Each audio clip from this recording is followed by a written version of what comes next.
بسم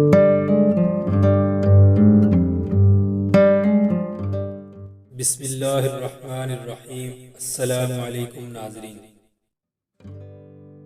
شیخ کو زبان اور مرید کو کان ہونا چاہیے۔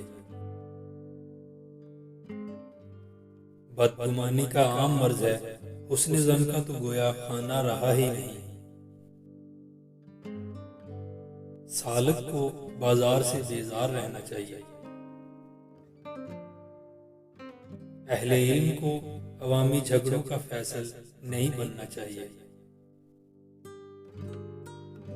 انسان کی قدر و قیمت اس کی خصلتوں اور کردار سے ہوتی ہے۔ قابل رشک ہے وہ جسے عقل دی گئی ہو اور وہ اس کے تقاضوں پر عمل پیرا ہو۔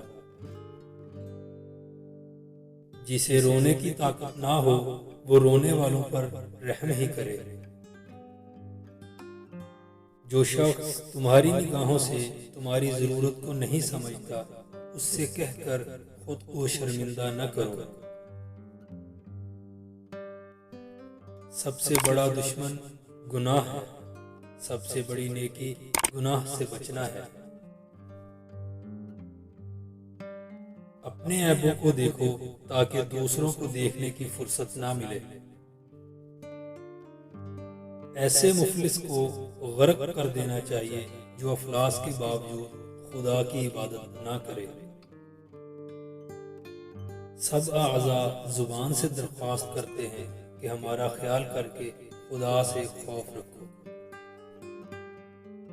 عالم بے عمل کی مثال ایسے ہے جیسے اندھے نے چراغ اٹھایا ہو۔ ہر رنگ میں راضی برضا ہو تو مزہ دیکھ، دنیا ہی میں بیٹھے ہوئے جنت کی فضا دیکھ۔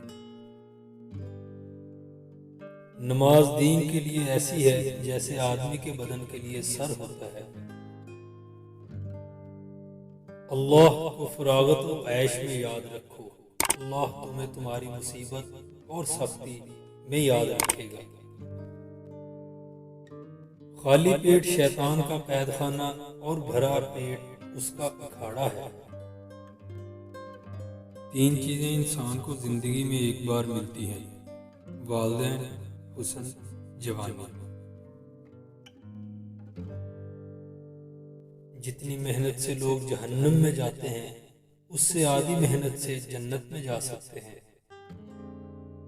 دنیا میں ہوں، دنیا کا طلبگار نہیں ہوں، بازار سے گزرا ہوں، خریدار نہیں ہوں۔